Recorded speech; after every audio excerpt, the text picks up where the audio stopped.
schimbă vremea, când vine o furtună, te doare capul atunci.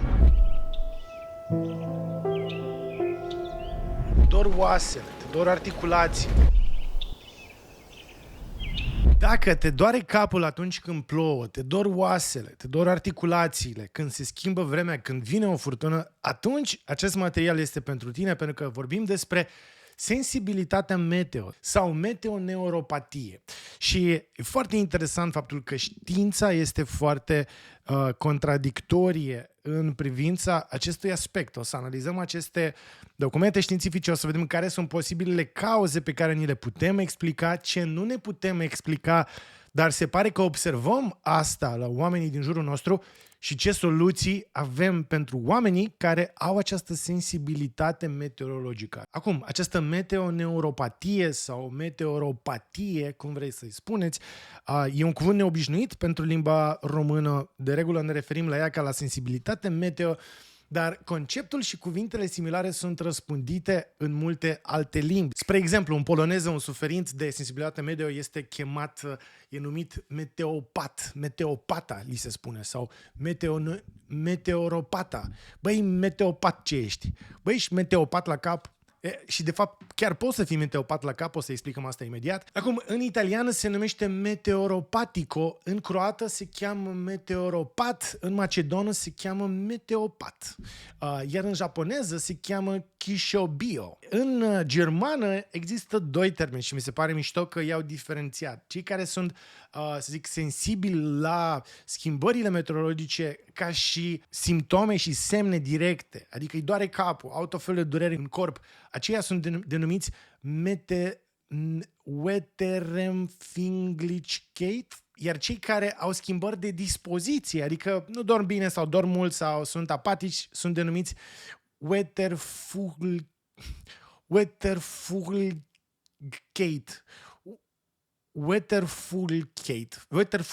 Ok, în fine, nu contează cum sunt denumiți, dar ideea este că în toate culturile există denumiri specifice, clare pentru oameni care sunt sensibili la aceste schimbări meteorologice. Acum, e important de menționat că nu vorbim despre diferite zone geografice în care poate plouă tot anul sau în care poate n-ai acces la lumină sau n-ai acces la soare.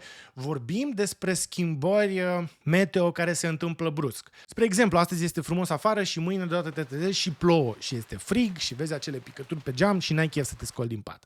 Sau te doare capul. Sau vine o furtună deodată, este frumos, este vară și deodată simți în aer. Asta e interesant. Simți în aer acea descrisă liniște dinaintea furtunii. Se face liniște. Animalele o simt și nu mai ciripesc, se ascund. E acea tensiune și vezi acei nori groși care vin peste tine și bum, bubuie ploaia și cu tunete și așa mai departe. Deci vorbim despre astfel de schimbări foarte bruște care influențează, se pare, oamenii. Acum, știința nu se poate pune încă de acord cu acest lucru. În primul rând vorbim despre acest articol din 1992 în care un profesor și cu echipa sa au observat că pacienții lor se plâng de simptome și de boli cronice sau de accentuarea simptomelor unor boli cronice, cum ar fi artritele sau durerile de spate, în timpul schimbărilor meteorologice, cum ar fi ploi, furtuni și așa mai departe. Ăsta este articolul pe care îl lăsăm pe ecran și este publicat în 1992 în revista Pain. Se cheamă Pain, Complaint and the Weather Sensitivity and Symptom Complaint in Chronic Patients. Și lotul pacienților este destul de mic, dar în mod clar acest studiu demonstrează că există o accentuare a simptomatologiei în momentul în care avem schimbări meteorologice. Acum, ipoteza din studiul acesta este schimbarea de presiune. Și se pare că această ipoteză nu ține apă, ca să spunem așa. Această ipoteză nu prea are logică în spatele ei, pentru că vine un alt profesor care dezaprobă această ipoteză și spune că schimbarea barometrică, schimbarea de presiune, pentru că înaintea unei ploi presiunea scade și după aceea, după ploaia crește, se pare că această schimbare nu e suficient de mare cât să provoace anumite simptome. Și asta este explicat prin faptul că această scădere a presiunii este absolut asemănătoare cu scăderea presiunii în momentul în care tu urci cu liftul într-o clădire înaltă. Da, când urcăm cu liftul într-o clădire înaltă, ni se astupă urechile, simțim că urcăm, simțim acea scădere de presiune cumva pe corpul nostru, de aia nu provoacă dureri de articulații sau de spate sau durere de cap. Deci, schimbarea aceasta a presiunii atmosferice în timpul unei furtuni sau în timpul unei ploi nu este suficient de mare cât să trigăruiască o durere. Astfel, apare următorul studiu care este publicat în British Medical Journal, în care oamenii au analizat peste 11 milioane de vizite. Este un studiu huge. Deci oamenii au luat și au mapat peste 1,5 milion de pacienți care au avut peste 11 milioane de vizite la medic și au suprapus aceste vizite cu datele meteorologice din acea perioadă. Și ceea ce constată aici oamenii de știință este că nu există nicio legătură între durerile articulare și durerile de spate cu schimbările climatice. Ăsta este un studiu mare care contrazice, totuși, un concept cultural atât de bine împământenit pe care și eu, la mod anecdotic, îl simt. Eu nu sunt extrem de sensibil la vreme, dar când plouă îmi este mai somn, am mai puțin chef de a lucra, mă doare capul, poate să înceapă să mă doară capul. Nu e durerea aia clasică, super ascuțită de cap, dar seamănă puțin cu durerea aia de la mahmureală. O mahmureală așa ușoară. După ce ai băut 3 pahare de vin nepotrivit într-o seară, a doua zi dimineața te scoli poate mai devreme și ai acea greutate în cap. Asta o resimt 100% de fiecare dată când plouă și când se schimbă brusc vremea. Totuși, studiul lasă loc de dezbatere și spune că o relație poate să existe între aceste simptome și schimbările meteorologice și că e nevoie de mai multe date, mai atent selecționate, poate nu așa pe fușăritele și rapid cum le-au făcut ei probabil, și că aceste date ar fi utile chiar pentru a susține valabilitatea acestei credințe comune, lucru care s-a și întâmplat în 2023 cu acest studiu care este publicat în Headache, The Journal of Head and Face Pain, care spune așa: investigând efectele vremii asupra apariției durerilor de cap folosind o aplicație pentru smartphone și inteligență artificială. Un studiu retrospectiv, observațional, transversal.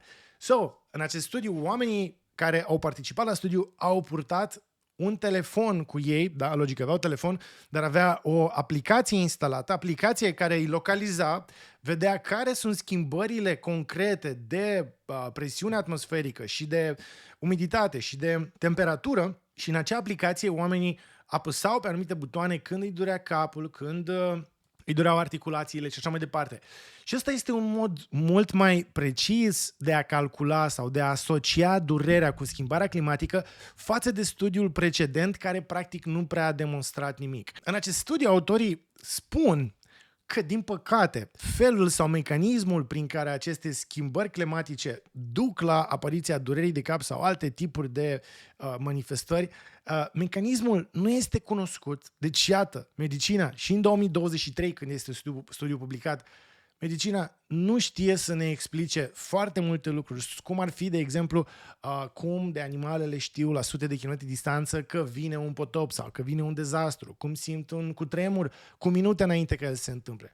Sunt multe lucruri pe care noi nu le putem măsura și mi se pare extrem de rezonabil să recunoaștem acest lucru, să înțelegem că există fenomene pe care cu atât mai mult le putem simți, le putem vedea pe oameni, fenomene pe care noi nu le putem măsura, nu le putem dovedi, nu putem înțelege cum funcționează ele ca și mecanism, dar cel puțin le putem observa. Nu este de mirare că în fiecare limbă și în fiecare cultură există un cuvânt și o denumire pentru persoane sensibile la schimbări la schimbări meteorologice.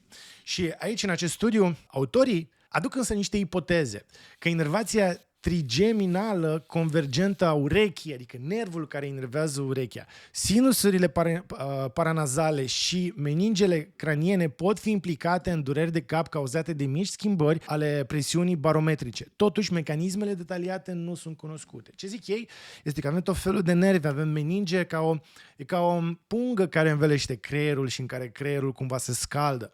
Avem sinusurile astea paranazale care pot fi sensibile și la schimbări de presiune și la alte lucruri care se schimbă, dar pe care nu le putem măsura.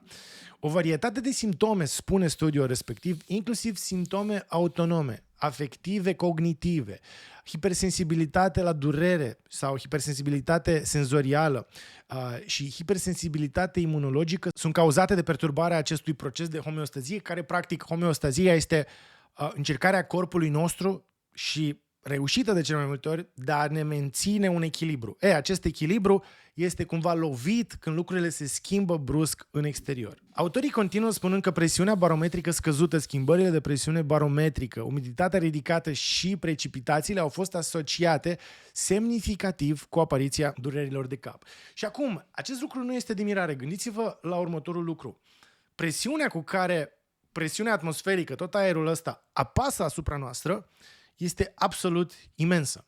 Dacă putem să calculăm această presiune ca fiind forță egal cu presiune ori suprafața corpului, putem din această schemă, credeți-mă pe cuvânt, am făcut calculul și l-am reverificat înainte de acest video, presiunea cu care, sau greutatea cu care presiunea asta apasă asupra corpului nostru, corpul nostru care are în medie aproximativ 1,7 metri pătrați, dacă luăm pielea asta, o desfacem, o să avem cam 1,7 metri pătrați de piele de om normal. Greutatea cu care presiunea asta apasă pe acest corp este de aproximativ 17 tone. Dacă luăm un om un pic mai înalt, mai corpulent, care are 2 metri pătrați suprafața pielii, presiunea sau greutatea cu care presiunea apasă asupra acestui corp este de 20 de tone. Deci noi constant, când umblăm pe stradă, avem 20 de tone care apasă pe noi și noi apăsăm cu 20 de tone înapoi și de asta ne simțim bine, ne simțim ok. În momentul în care vine o ploaie, o descărcare electrică, schimbare de temperatură, de umiditate,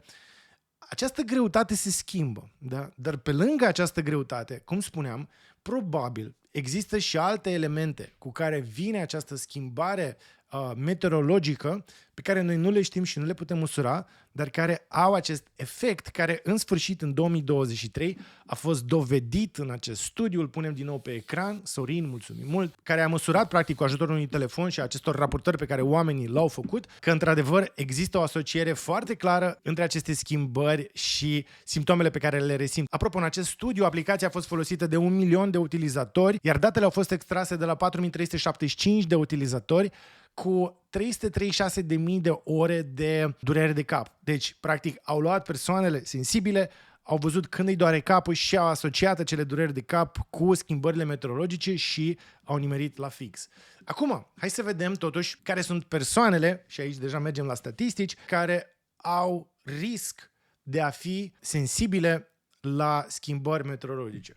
Statistic, în Europa, fiecare a doua persoană, deci unul din doi, au o oarecare sensibilitate meteorologică. O să vedem imediat și care sunt simptomele acestei sensibilități meteorologice, dar unul din două persoane sunt sensibile și aproximativ 20% din cele sensibile au declarat că în mod special, că această sensibilitate i-a deranjat în mod special, la modul la care n-au putut să meargă la muncă, n-au putut să-și facă treaba zilnică și așa mai departe. Deci dacă unul din două persoane are o problemă și 20% dintre cei cu probleme sunt în mod real deranjați de asta, asta înseamnă că una din 10 persoane o să aibă o sensibilitate meteorologică avansată care o să-i încurce în viața de zi cu zi. Riscul este mai mare la femei, da? 2 la 1. Deci 2 femei la un bărbat au această sensibilitate meteorologică, în special femeile la menopauză.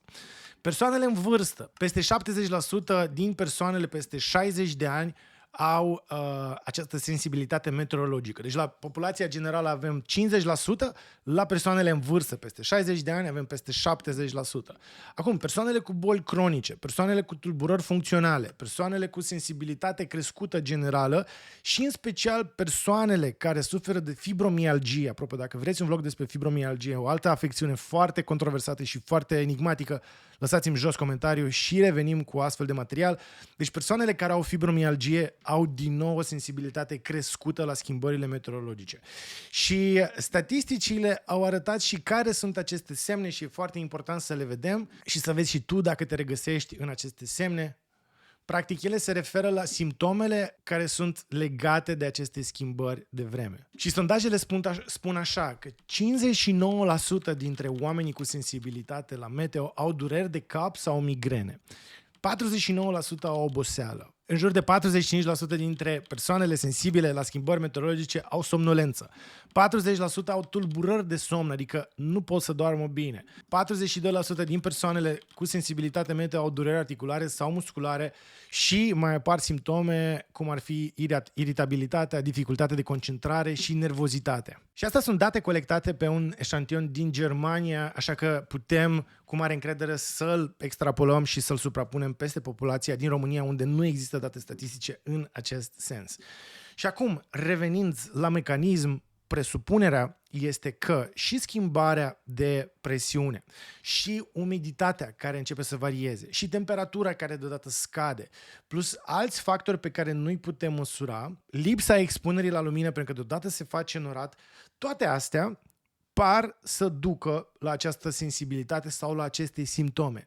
Cu toate că doar ele, atenție, doar ele nu pot încă să explice aceste simptome, pentru că le putem simula pe toate. Putem să intrăm într-o cameră cu o presiune mai mică, să creștem umiditatea, să facem rece acolo și astfel de studii chiar s-au făcut, dar nu s-a observat ca de fiecare dată acești parametri schimbați să inducă astfel de semne. Deci, repet, probabil există în aceste schimbări meteorologice și alți factori pe care noi nu știm și nu-i putem măsura, care ne duc la aceste semne și simptome care sunt raportate, cum ziceam, peste tot în lume. Și acum hai să vorbim despre soluții. Deci dacă mecanismele pe care le bănuim sunt cele pe care le-am enumerat mai devreme, adică schimbarea de presiune, schimbare de temperatură, schimbare de umiditate și alți factori pe care nu știm, dar ce este cert este că lucrurile se schimbă brusc, iar corpul tău care încearcă să facă o homeostazie, să se mențină în echilibru, nu mai face față. Și atunci toate aceste schimbări influențează tot felul de zone. Acel nerv trigemen, meningele de la exteriorul creierului, sinusurile paranazale, toate astea sunt influențate într-un mod negativ și apare durerea de cap, apare somnolență, apare apatia, nervozitatea, nu avem chef de chestii. Dacă toate astea sunt influențate, uite așa, de o schimbare, asta înseamnă că soluția este să-ți întărești corpul astfel încât el să se obișnuiască cu schimbarea. El să fie adaptat la schimbări bruște, el să aibă mecanisme de a se adapta. Adică nu a venit deodată vremea rece și tu atunci îl antrenezi, ci îl antrenezi înainte de aceste schimbări climatice. Astfel, ce poți să faci tu dacă suferi de această sensibilitate meteo, ce poți să faci tu în viața de zi cu zi, că atunci când vine vremea rea, efectul asupra ta să fie unul minor. Nimeni nu o să-ți promite că o să-l ștergi complet, că o să te simți într-o zi ploioasă de toamnă, la fel cum te simți vara la 30 de grade Celsius, dar aceste efecte în mod cert pot fi ameliorate. Primul lucru pe care poți să-l faci este să faci dușuri alternative cald-rece. În momentul în care intri în duș și faci cald, duș rece, duș cald, duș rece. Poți să faci 20 de secunde duș cald, 20 de secunde duș foarte rece și să alternezi asta de 3, 4, 5, 6 ori. Să faci asta în fiecare zi. În felul ăsta îți antrenezi capilarele, vasele mici de sânge să se dilate și să se contracte la loc și ăsta este un antrenament pentru schimbări bruște de temperatură. Un al doilea lucru pe care poți să-l faci este să te expui la duș rece dimineața. Am mai explicat în alte materiale cum se face, dar nu știu cum, de foarte multe ori oamenii vin la mine și zic, băi, fac duș rece și parcă nu simt așa. Și zic, ok, dar cum îl faci? Și unii ba îl fac după sală, ba îl fac seara, ba îl fac după ce au făcut un duș cald timp de 2 minute și bagă apă rece. Atenție, o să repet din nou și o să tot repet până o să mă satur și până toată lumea o să înțeleagă cum se face dușul rece. Dușul rece, ca la carte, se face în felul următor. Primul lucru pe care îl faci când te trezești dimineața, te-ai trezit din pat, nu stai pe telefon, nu întârzi, nu te duci să-ți faci cafeaua, te duci direct la baie. La baie, tot ce faci este să te dezbraci, așa amețit și adormit cum ești, te dezbraci și te duci la duș și dai drumul la apă folosind doar robinetul albastru. Folosești doar robinetul de apă rece. Dai drumul la duș la maxim. După care aștepți un minut ca acele țevi care s-au încălzit pe parcursul nopții să se răcească complet. Aia este apa rece de care tu ai nevoie. Și până să-ți vină acel gând că de ce faci asta, ai intrat în duș cu tot cu apă. Cu presupunerea că ești sănătos, că n-ai vreo boală cardiacă, că n-ai un risc de infarct, că ești ok, că n-ai boli cronice, este safe pe studii, dacă ești un adult sănătos, să faci asta. Și în momentul în care ai intrat în acel duș, în acea apă rece, o să intri într-o hiperventilație involuntară. Și această hiperventilație se va calma pe măsură ce corpul tău se va adapta la acea temperatură rece. După care tu ieși din acea apă rece, ai stat acolo 1 minut, maxim 3 minute, poți să o faci progresiv. O zi să stai 10 secunde, a doua zi 20 de secunde. După aceea ai stat acolo măcar 1 minut, ieși din acea apă rece fără să dai drumul la apă caldă și lași corpul tău să se încălzească. Din nou, asta este o schimbare bruscă de temperatură la care corpul tău se va adapta în timp. Nu se va adapta complet, dar se va adapta. Și asta te poate ajuta la a preveni aceste simptome ale schimbărilor climatice.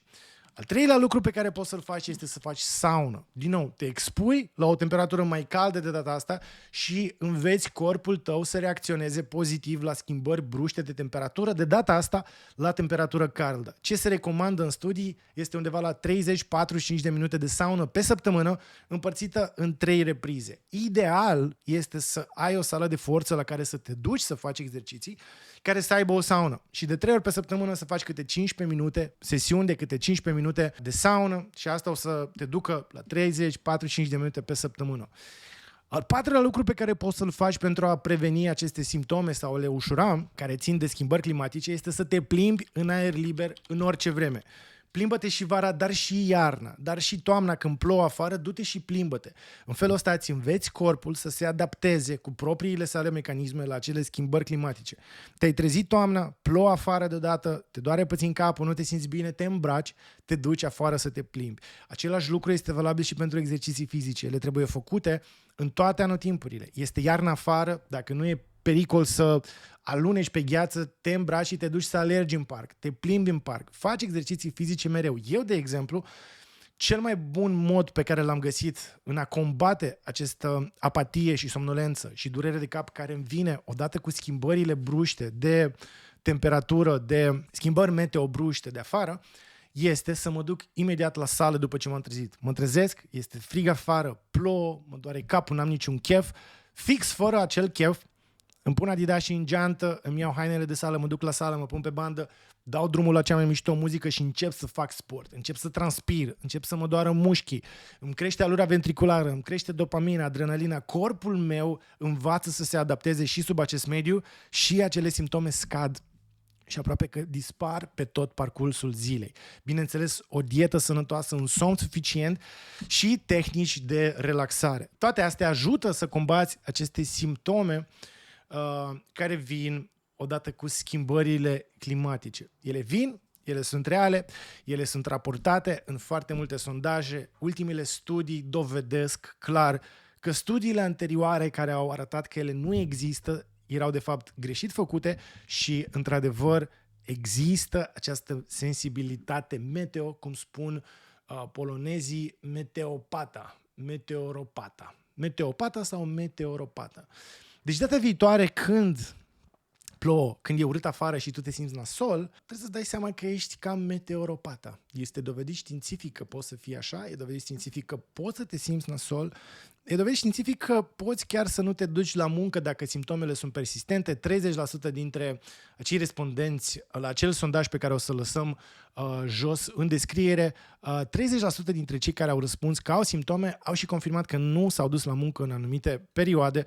Deci probabil că medicul tău ți-ar putea da și un concediu medical pentru acea zi în care te simți foarte nașpa din cauza schimbărilor climatice, dar asta nu este o scuză în a te duce la muncă. Ce trebuie să faci este să încerci să respecti aceste recomandări pe care le-am dat la finalul acestui material. Oameni buni, vă mulțumesc! Dacă vreți video despre fibromialgie, nu ezitați să-mi scrieți jos în comentarii un like, un subscribe, un comentariu aiurea. Scrie absolut orice, scrie aiurea în comentariu pentru algoritm, ne ajută mult. Vă mulțumesc că sunteți aici și apropo de duș rece, că am pomenit aici duș rece, am făcut acest material de mult care nu prea a fost vizualizat, în care am explicat când e ok să faci duș rece și când nu e ok să faci duș rece.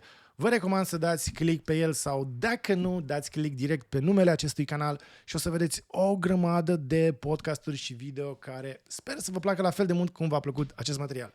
Vă mulțumesc și pe curând!